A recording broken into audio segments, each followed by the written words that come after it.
Hi, I'm Kate. And I'm Anna, and we are here for our first ever podcast, which is crazy, isn't it? It is. We've been talking about this for way too long, haven't we? Yeah, we have been discussing this a lot, and topics that we want to talk about, things we want to get out there. Yeah, we've got a whole long list of stuff that we already have got planned for lots of different podcasts coming forward. And I kind of do this anyway through my... Whenever you do a new programme, I always do step and study sessions, which is kind of like mini podcasts. And I'm thinking, why don't I just change them into podcasts? Makes sense, doesn't it? And everyone is really into podcasts at the moment. Yeah, they are. It's gone crazy, isn't it? Yeah. And we're actually in the first week of the new year, 2024. Mm-hmm. It's crazy, isn't it? So, have you got any New Year's resolutions? Oh, actually, I've got a good fact. Did you know how many people make New Year's resolutions? Take a guess. I would say a lot of people make New Year's resolutions. Like, what percentage do you reckon? Okay, I'd say 50% of people make them. No, way more. 85%. It actually goes down with age, strangely. So the younger you are... become wiser. Yeah. The younger you are, the more people make resolutions, and then it kind of slows down as you get older, which is... I used to when I was in my 20s and probably my 30s, to be honest. Yeah. But yeah, I don't now. But do you know how many people actually break it in the first week? Well, it's like 23%. 23%. Most people. Yeah, and 43% have broken it by the end of the month, which is crazy. I mean, That's why I don't do them. Yeah, I don't. I've never... Well, like I said, in the last 5 years, I've not made a resolution. I kind of have little mini goals throughout the year. Yeah.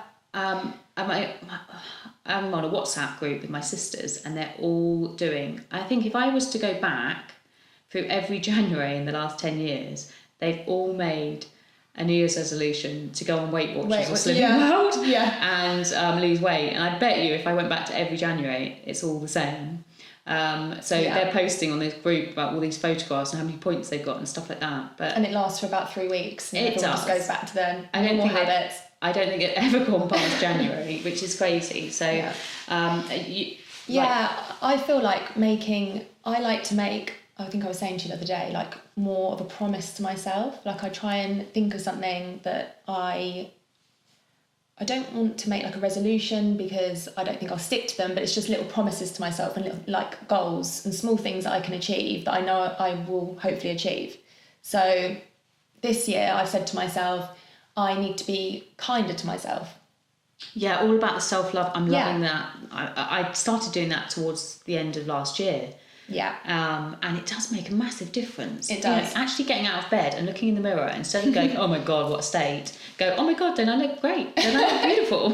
Yeah. And giving yourself a little bit of love. It does make it such a big difference, like impactful on your mental health, I think. Yeah, and I think I can always be so kind to other people and try and lift them up.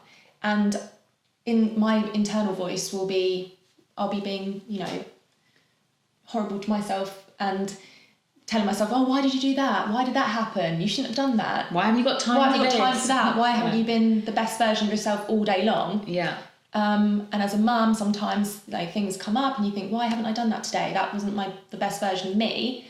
But that's why I try and set these little like goals just to be nicer and kinder to myself. Yeah. So that's what I'm doing. That's good. In January. I mean... Well, and going forward. Yeah, and in December I started doing this like self-love stuff, which actually I've got like a lot of our members to do that as well. And they've all said how amazing it does make them feel, and how when you're doing a workout and you... I don't know, catch yourself in the mirror or something, you think, oh my God, that belly, or something like that. And it's like, now I look at it and go, oh my God, look at that amazing blobby belly. And it's things that you look at yourself, you're so self-critical. People can be so self-critical, I think, of themselves. But then to their friend, they'll say the nicest, most positive things. Exactly. To try and bring them out of their funk, but then they're not trying to help themselves. Yeah. I always think this. So I think we just need to be, I always think, like, to be our own, our best friend. Yeah. Be your own best friend. Exactly. And how you speak to yourself. Yeah. That's internally, in your mind and externally to yourself. imagine that's how you would speak to your friend. And I think that would make massive difference. I need Yeah. to do it a lot more because I beat myself up quite a lot, like you say. Yeah, it's small things in the day. Yeah, if you don't achieve something. We were saying the other day, we got up at 10 o'clock, didn't we? We had a lie-in. We both woke up really late. Yeah. You felt guilty. I felt guilty. And I hadn't achieved exactly what I wanted to do that day.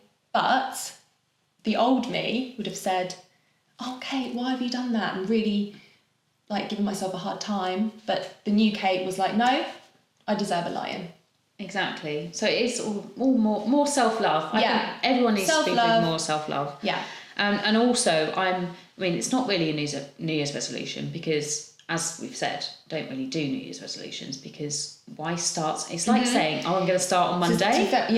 And then, like, if you fail by the end of Monday, you feel like a failure. And then you feel even worse. Yeah. But I did start doing more of a facial cleansing routine. Oh. Do you know what? I've never, this sounds really bad. You're a soap and flannel girl, aren't you? Yeah. I'm in my 40s and I wash my face with shampoo from in the shower when I'm washing my hair. I no. I don't. I've never cleansed. I've never exfoliated my face. Never cleansed my face. Never used like expensive moisturiser. I just get whatever cheap Nivea or like whatever's on offer in the supermarkets. I take my makeup off with a face wipe in the evening. I don't even really properly wash my face in the morning. I kind of get up, do a workout, and then when I have a shower, that's when I wash it with shampoo. Oh. I know, crazy. And then take my makeup off in the evening with my face wipe. But since I got I had my advent calendar for December, and it came with it was Liberty one. Matthew got me, and it was full of like cleansing and exfoliating stuff, and it made me do it because I've not gone out to the shops to buy it. So I've been using that, and I can't tell you whether I've noticed much difference yet, but I suppose it's still early days really. I think as well sometimes with like a cleansing routine and you have to be consistent. A bit like everything, isn't it? Yeah, you have to be consistent, and it's what we've just been talking about, self-love and self-care. So it's like it's the routine of spending 15 minutes in the morning and the evening on yourself. Oh, don't take that long. Oh. That's a long time. That was like a 10 step. 15 minutes on washing your face. 3 minutes. But that of doing that and taking that time to be like, no, I'm going to do my cleansing routine. I think that's really important. I do. It's taken that time. I know. I'm really proud of myself. And I've been so consistent with it. The other day, I thought, I'll just get into bed and I'll just use a face wipe and be done. And I was like, nope. It's a bit like cleaning my teeth. I've got an electric toothbrush now, and you're supposed to do the 3 seconds each tooth, on the inside and the outside. And I've been consistently doing that, and it's made such a massive difference. And I need to be consistent with a facial routine, and I think I will notice a big difference. It's a bit like anything though, you have to have patience and consistency. If you want to lose weight, you want to get fit, people think that they can just have a quick fix, and my face is going to be like changed after cleansing after 4 weeks. It's not. I need to be consistent over like at least 8 weeks and beyond and carry on. I think it's months, isn't it? It's just it's a way of life. Exactly. And that's why skincare is a way of life. One of the biggest New Year's resolutions people make is to lose weight and get fit. Yeah. And they fail on it, and the majority of people fail on it because they set their expectations way too high to start with. So they think, by the end of January I'm going to have lost 2 stone or something ridiculous. And if they haven't, they feel like a failure. Yeah. What's the point? Yeah. So they give up. Yeah. Yeah. And some people, everyone's different. Genetics are different. The way people respond to exercise and dieting is all different. And some people might find results really quickly, and others it will take a little bit of time. It's their body responding to that new way of life. Yeah. And that's when people give up. Most people give up after 3 weeks. And that's because they're not seeing the results that they want for the effort they're putting in. Yeah. And they, when you go on any diet, like whether it's Slimming World, Weight Watchers, intermittent fasting, Juice Plus, carnivore diet, the vegan only diet and stuff like that, if people are going to lose weight on it, that's because they're in a calorie deficit, as in they're eating less calories than they're burning off, because that's scientifically backed. It's not just what I think, it's scientifically backed, and that's how they're going to lose weight. But the trouble is with doing something like that, it's not sustainable long term. No, and you need to find the balance. Stick on one of those diets, can you? No. Forever. So that's a lot of the reason why people fail as well. They start something that's unsustainable in the first place, and they can't stick to it. Talking about carnivore diets, aren't you doing a carnivore diet? Weren't you doing vegan actually? I was. And then I was going to. You're doing vegan. Now you decided to do carnivore. So complete 360. So my husband is currently, well, he has been before Christmas, was on the carnivore diet, and he really, I mean, he's a meat eater. He loves meat. Yeah. And I wasn't really sure, but he had some really good results. He wasn't particularly trying to lose weight, but he was having some like bloating and like, you know, feeling a bit like sluggish. So he did some research and he started the carnivore diet. So I've kind of followed him into doing it with him. Plus it saves me from cooking 2 dinners. So that's what I was going to say, because you don't need to do it for any weight loss reasons. No, it's not for weight loss reasons, and I'm kind of just going to see what it does to your body. Yeah, I'm going to give it a go and see how it goes. But there's so many options with it, and so we're just going to go with it. I think I watched this "You Are What You Eat" thing the other day. It's so amazing, isn't it? How this is the problem that we have out there, is that it was kind of started the program as if like everyone needs to be vegan. Yeah. Because the benefits that you get from it, like, improve sex drive, to improve visceral fat and body fat percentage and all this kind of stuff, and how it's a myth that you can't build muscle whilst on a vegan diet and all that kind of stuff. Yeah. It was kind of like making it sound like everyone needs to be vegan. But then I watched a program, I can't remember what it's called, probably about 6 months ago now, how it was like the old, like everyone needs to be meat eating diet and stuff like that. So it's so I think it's really hard for for people to take in so much information as well when you've got Instagram and Facebook, anything, and you see people doing so many varied different diets, and you look at all these diets and you think, what should I be doing? There's so many pros and cons of each, and you don't know who to believe. You don't know what's true. Obviously there's scientific evidence from both sides, so it is overwhelming, I think, for people to know what they should be eating. It's I mean, that's why, I mean, years gone by, when I was in my 20s and even my early 30s, like before I was training to be a PT in early 30s, well actually it might be late 20s now, I lose track of time. Somewhere around that. Yeah, but in my 20s, I went through every single diet you can possibly think of. I mean, I'm not naturally slim. I always struggled when I was younger with weight. Genetics in my family are not on my side at all. That's why my whole family was always on a diet. But it wasn't until I tried everything. I was exercising like crazy, wondering why aren't I losing weight? And the problem is, the majority of people out there, they do something that's unsustainable, so they can't actually adhere to what they're doing. They can't, stick with that, so they keep chopping and changing, so it's no consistency there. And like I said, you need to be doing something consistently for at least 8 weeks to actually notice, big difference.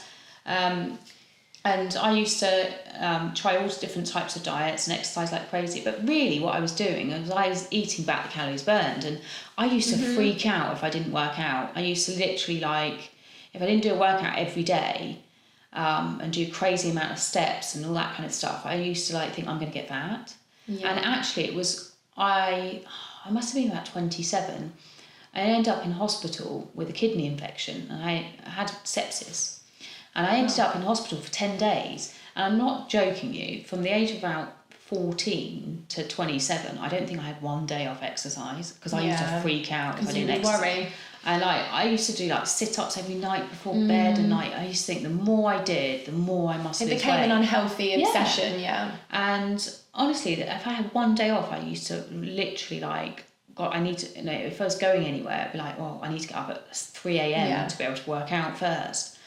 But it wasn't until I was in hospital, I literally couldn't do anything, and I lost loads of weight. It was the first time in like 10 years. I was like, oh my God, I've lost loads of weight. But I've been sat in bed doing nothing because I was basically consuming less than I was burning off. And then it clicked that I was like, oh, that's the key.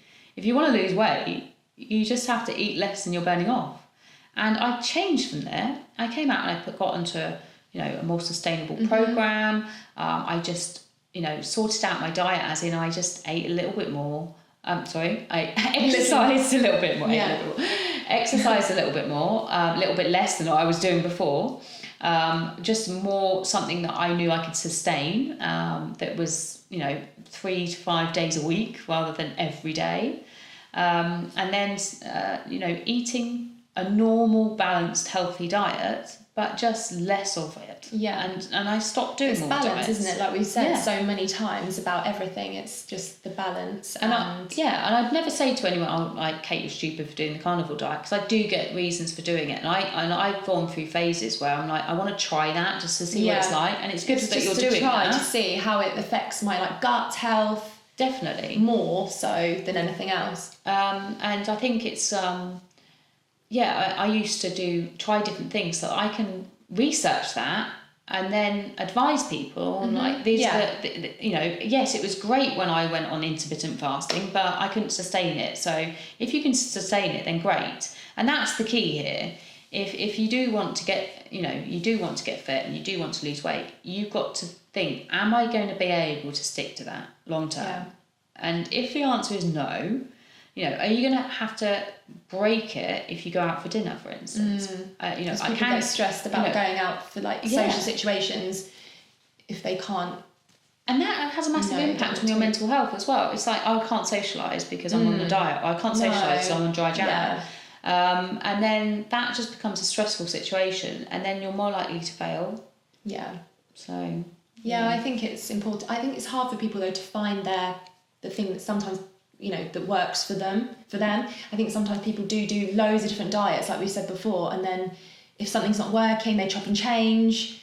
So that can be quite stressful for people, like especially over like periods of time over Christmas and stuff when everyone's eating as well. So and drinking. Well, everyone went through. That's why people start in January, isn't it? Yeah. They're just eating all the food. It's like a start on Monday diet. Finish everything in the cupboard and then start on Monday. But and it comes down to as well. It's, we're doing a recharge program at the moment, which actually starts on Monday, which is crazy. Yeah. Which is 6 weeks program, which is about fitness and nutrition. You get one-to-one sessions. You get to talk to us. I've even got Amy on board. She's got a PhD in nutrition.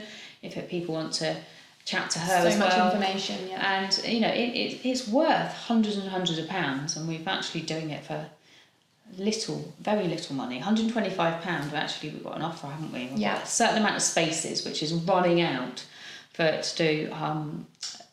For 50% off, so it's only £62.50, which is amazing, really.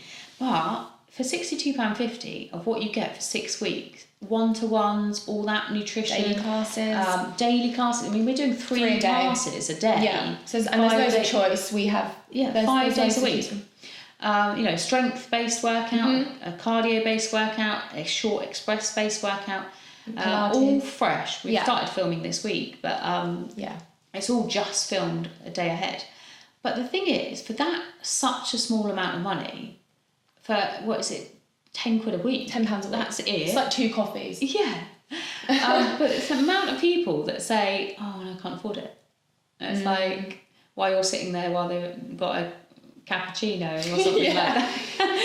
That's cost 4 quid. And a croissant, it's like they just spent 10 quid just in there. And it's like, oh no, I could go and get my nails done or something like that. It's like, okay. I guess if that's your goal for, if someone wants to, that's their goal, then instead of buying the coffees. Yeah, exactly. But that kind of frustrates me quite a bit, I'm not going to lie. when someone they're complaining, that's what I get annoyed. I think it's if someone goes, oh, I'm fat and happy, I'd like to lose weight, but I don't really want to spend the money because I don't want to give up the wine. But it's when someone is like, I'm so desperate to get these results. Yeah. I'm like, literally, I would do anything. Okay, well, here you go. This is what we can offer. Oh, I can't afford that.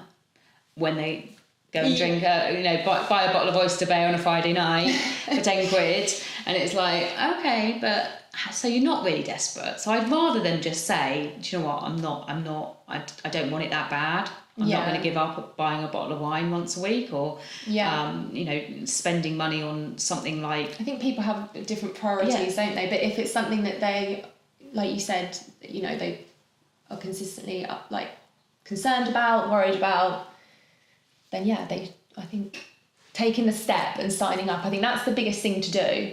Once you've committed. Once you start, then that's the hardest part. That is the key. I think it's just starting something, and it's daunting. And like we said about with the New Year's resolutions, I think people do get worried if they start something and they don't, if they pay for it and then they fail. I mean, they think they failed. So I think that is a big thing as well. Like people, don't want to commit to something that they think they might not stick at. Yeah. But I think once they start, then I mean, it's if anyone does want to join the Recharge programme, I'd love to have you on board. Definitely. I mean, this is our first podcast, which it's kind of like we've kind of winged it. Yeah, we have really. Completely. I mean, we're just talking about our things that have come up in our week, basically. Yeah.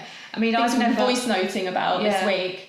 I've never been able to plan something and do a script or anything. No. So I'm quite proud of us that we've just winged this. I don't think a script to read a script. No, I think we've just had a chit chat. But we're expecting, going forward with these podcasts is, they're supposed to be from, just listening honest to and real life situations. I mean, so many people always say in my step and study sessions that, me and Kate, we were so relatable, and also that it's almost like we're talking about you. Yeah, I love when you listen to a podcast and I'm walking and I laugh and I go, and I respond, I'll be like, that's so true. That's exactly how I feel. Yeah, which I love. We'll be talking about so many different subjects. But anyway, I think we've been chatting long enough now, haven't we? So bored everyone. If you do want to join our Recharge programme, we'd love to have you on board. Definitely. There is links on in the bio of this. So and any questions you have, because we going forward, I'd like to have this as a question and answer as well. Definitely. So post your questions and responses to anything we've spoken about today as well. If anyone's got anything to add on, like the resolutions or how they feel about January and people. And we use all these questions that come in to form these podcasts going forward. Yeah. So anyway, catch you soon. Bye. Bye.